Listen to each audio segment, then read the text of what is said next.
How Bobbi Althoff lost her entire audience in 1 year. Quite a long time since we last checked in on Bobbi Althoff. Around a year and a half ago, I actually declared her the biggest industry plant I had ever witnessed hit the podcast scene.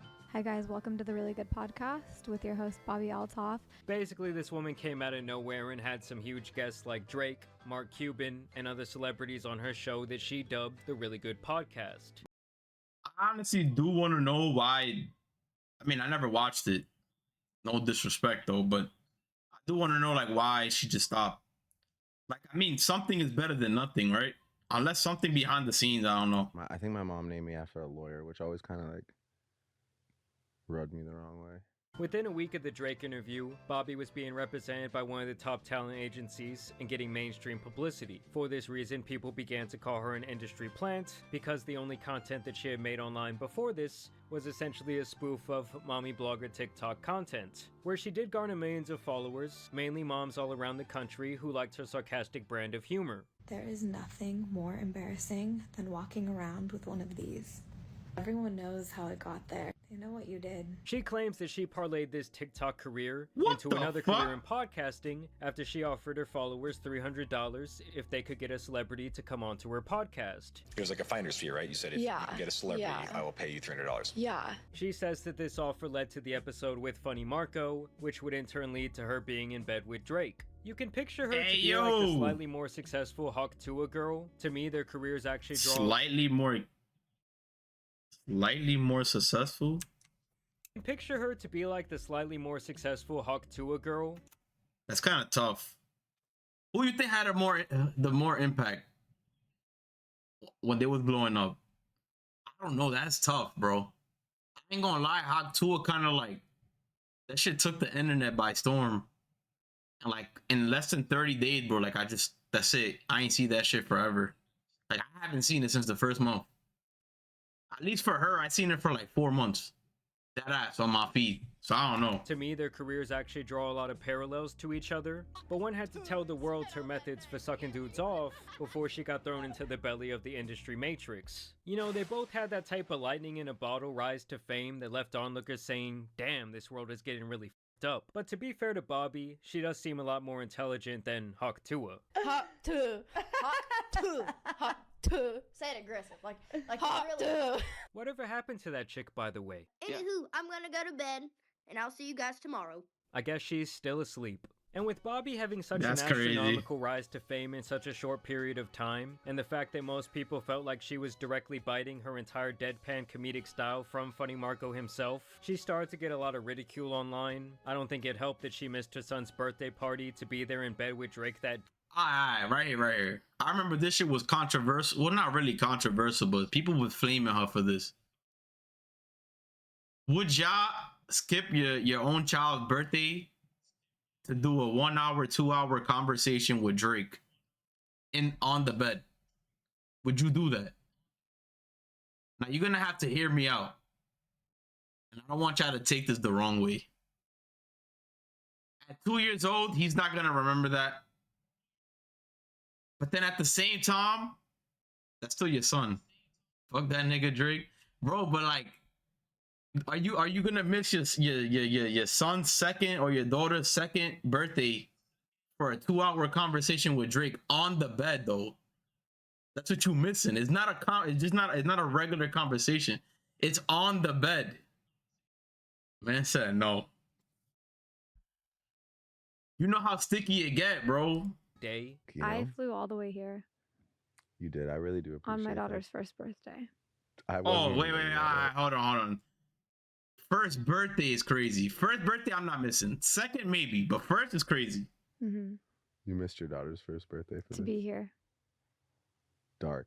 Fuck that, I'm throwing Right. it back. This You regret nigga that you'll never be gay. able to undo. Yeah. Nah. Horrible parenting.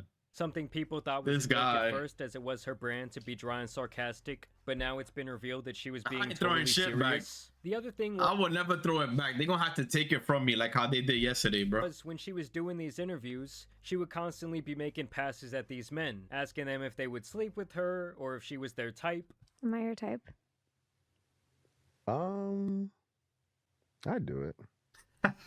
Yo, that's a Ruben response. Looks like me.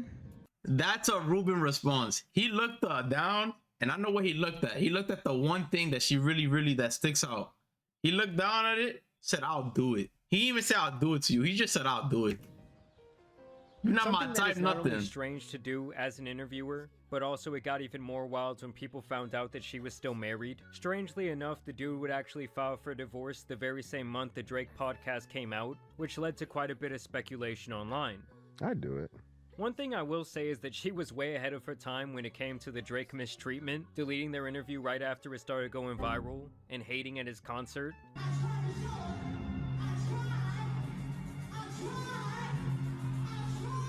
But after a while, the sarcastic, too cool to care bit really got old, and she even got put in her place by rapper Offset, who let her know that she wasn't all that. You wanted to be on my podcast. Nah, that's fucked up. Saying that shit, man.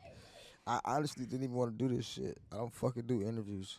You heard, you already told me you looked me up. I'm walking out on bullshit. I'm fucking with you because they're making me. As a matter of fact, he cooked the hell out of her. You need a little bit of seasoning.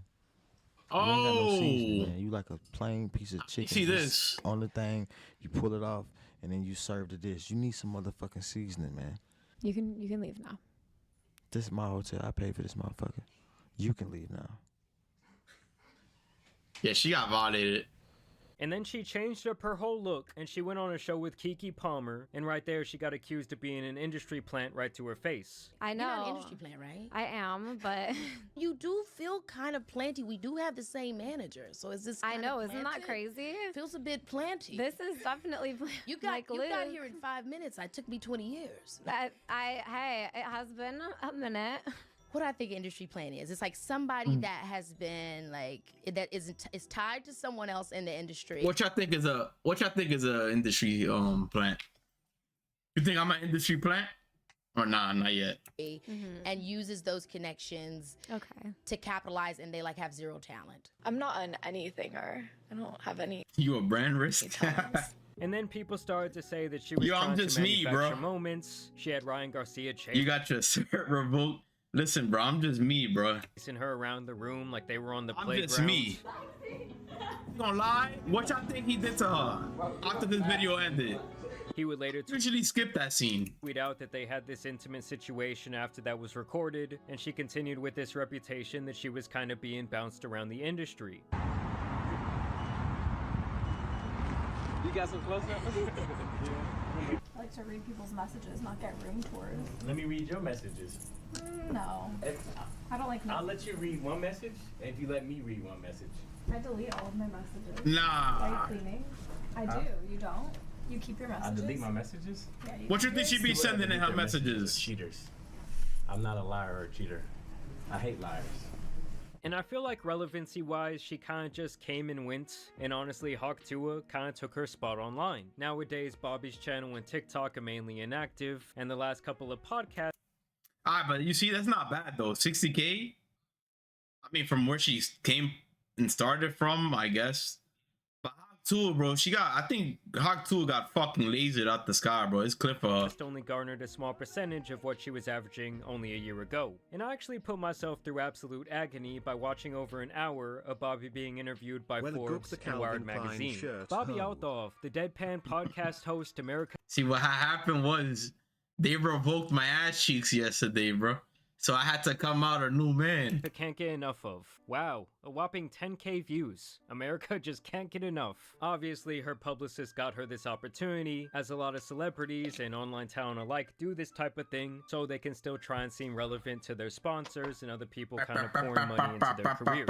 And before we get into all the out-of-touch things she said during these interviews, I did want to tell you guys about today's video sponsor. Some of you already know my coworker got off the street to expend today's video actually enjoying, but Sundays only just throw it in the July list. And I want to use my interview of live on the bed. Are you right here? We are here. Now in these interviews, I actually did learn a lot about Bobbi for the good and the bad. And after listening, Bobbi got type though. Like, is she your type? Like between Hawk 2 and her, like who's more your type between the two? To her come up story actually doesn't sound that outrageous to me. For a few years before I was on TikTok, just doing brand deals, posting. But she is honestly just not very likable. Coming up, she claims that she was posting 5 to 10 TikToks per day for years, where she routinely... I mean, Dak said otherwise. I'm gonna still give it to her. So you're gonna hit her with the Drake response? I'll do it. Raked in millions of views, I'm followers, good. and hundreds of thousands of dollars per year. Those fives make a 10. Goal for the first year of once I started crazy. Getting views and getting followers was that. So that means you're gonna get both of them. To have one video that so you're gonna get both of them. Views. So I would keep trying and trying and trying. Now, using the Wayback Machine, I can see that her numbers do pretty much align with her story, but I do still think that after the Drake podcast, they really tried to make her this big thing, and it just kind of burnt out and then fell flat on its face for the same reason that industry plants in the music sector never stay hot, because the fans they garner too much of an NPC? How about Ice Spice? You think she NPC or not? Incredibly generic and fickle that they would just move on to the next trend like nothing. I'm not gonna hold you though. Every Snow Bunny is programmed to be an NPC though. It's very unlikely for you to really find the Snow Bunny that is not an NPC. And one thing I did find very interesting in these interviews was the it's the Snow Bunnies, bro. I'm telling you. Driven by wanting to be famous. I've always wanted to act or have some type of leg in Hollywood, kind of. So I felt. My family always says that if anybody in our family was going to end up where I ended up, it would be me because I was the most driven. I'm telling you, bro. And even more by wanting to be rich. How'd you become an influencer or creator? I literally think they're colorblind too, because the fact that they only chase chocolate, I feel like they're colorblind. Just wanting to make money. She even says that the only reason she did podcasting a TikTok in the first place was because she saw how much money other people made doing it. BBC and got Sosa motivated. Mentally decided that she made like at least $300 a year on her podcast alone, and I was like, that's what I need to do next. Like, I need a podcast. And for someone who loves money so much, she seems incredibly lazy about her job. Multiple times she brags about the fact that she goes into her podcast doing little to zero research on her guest that day. And what is your interviewing technique? Just no research, show up, and ask questions. I was researching how he interviews people, and I was like, oh God, this is a lot of work. Let me just go in there and know nothing. A lot of work. It's so much work. And keep in mind, that's why she fell off, bro. She did no work. This in the face of two career journalists who do not look very amused. He just showed up. Her show, because you kind of have it open and then paper on top of it. This is just my method. It's okay. This is my method. I'm a journalist, so I have my method. I was making around like $250 to $300 a year. $1,000. Yeah. From brand deals on TikTok. Wow. And 250 is great and all, but it's hard to. You feel me? Everything easy. Just me. Everything easy, bro. $50,000 a year as an annual income is great and all. Yeah, it is great. I'm not suggesting this to her, but if she started an OF, well, it's too late. I think it's too late. I think the momentum is gone. If she would have started that OF the minute she did that Drake podcast, she probably would have been set for the next 20 years, maybe till she dies, bro.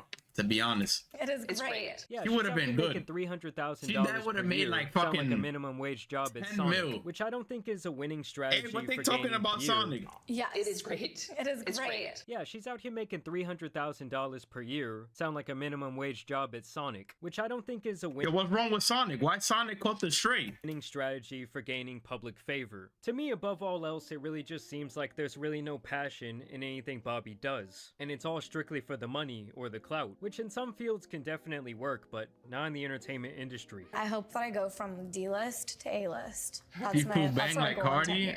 From D-list to don't put her and Cardi in the same sentence, bro. That's crazy. She would be fine going back to a job at Jersey Mike's. At the end of the day, if I had to go back and work at Jersey Mike's again to support myself, I'll make your sandwich for you. Yeah, I'm calling absolute bullshit on that, okay? She wasn't even cool with $300,000. And during these interviews, both of the interviewers indirectly question her rise to fame and make allusions to the idea that someone in the background pulls a lot of strings for her. Cardi got like $5 million in the vault. Is your appeal? Why did you think you became a thing? You're a girl? You're a girl? I'm not sure. Cap. I don't know. Cap, she knows. Why are you looking at me? Her cheeks is getting red. She knows. She lying. 4K. I was like, is that a joke? Like, what is an industry plant? you guys, and I would just play into it because I was like, there's no way people actually think that. But then I realized like, what people actually think. People actually know. I did my reading. They actually think they really do, and I think that it makes sense. Like from an outside looking in perspective, I can see why they would think that. Basically, it seems like nobody's buying her story, and at one point she even cries over the hate that she receives online. Sometimes it's just constructive criticism. Ain't no way. But yeah, it doesn't bother me too much. Other than she's crying. Now, when it comes to Bobbi, there were these pictures of men carrying her out of the club. Someone Yo, put together that shit that she was was crazy. Dating this that NFL shit was player crazy when I based saw on one of her that, bro. posts. And then she got totally embarrassed when this dude did not want to claim her like that, denying the allegations on Twitter after they caught his ass in 4K. I mean, truly, there's nothing much worse than when you think you were in a full-blown relationship with someone, and it turns out they were hiding your ass the whole time or really don't want anything to do with you like that publicly. And so now she's been on TikTok crying. Just like hard to imagine finding someone who is truly good for you. It's hard to imagine there's a world where there's like someone who's actually meant for you. I mean, talk about a turn of events. She was online talking about it's you time for fell her off hoe too? phase. So what you doing for these 2 years? You gonna be a hoe? I have to do Oh. a hoe. Yeah, maybe I will. Oh no, you said you married young and you have your 2 kids already and you're divorced. Isn't that what divorced people do after that? Just sleep around and have fun. And now she's recording herself tearing up on camera. And I got lonely. Met a guy around Thanksgiving. And I think things moved really fast. This guy. I thought it was fucking fate. Clearly it wasn't. It was really Bro, sweet. her feelings is hurt, bro.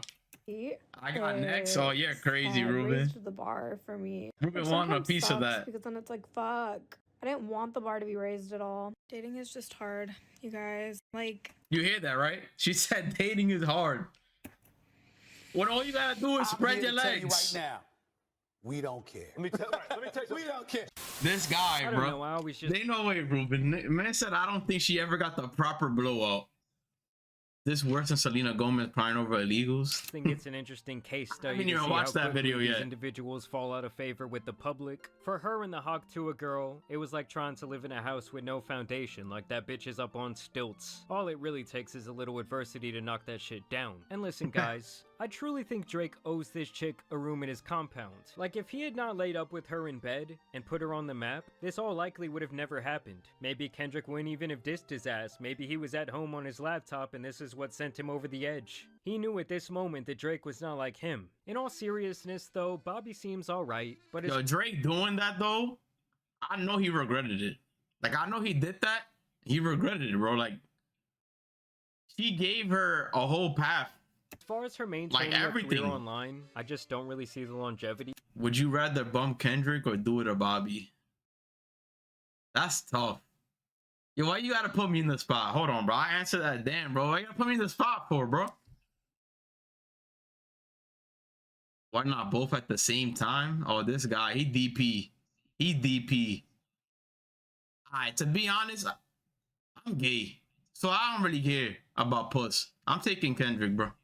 That's it. That's my answer. Her motivations are all wrapped up in I'm taking material Kendrick, bro. possessions and greed. Not to even mention the fact that it seems like she couldn't really give a damn about her podcast or producing it in a better way. But I want to know what you guys think about this latest Bobbi Althoff update down below. I also want to thank Sundays for Dogs for sponsoring today's video once again. But as you see, but that's the thing. You put a legendary vanilla. You put an elite vanilla with a vanilla from the corner store. When you a king, do you give dick out to bids? Damn, that's tough though. That's the thing though. I do feel like all these people that do make it, they do that. I think they do. I feel like once you get money, because you got to think about it. Mid is like, yeah, they're mid, but it doesn't mean you can crack easily. But once you got money, they're easy, bro. You can get like 40 of them. You could say Häagen-Dazs versus ice cream truck. When you a king, you don't bump Kendrick. Listen, I'm taking ADHD over that. I'm sorry, bro. No matter how much niggas could hate on Kendrick, I'm taking Good City, Mad City, whatever the fuck you call that album, and anything before that over that, bro. I'm sorry. I'm taking that, bro.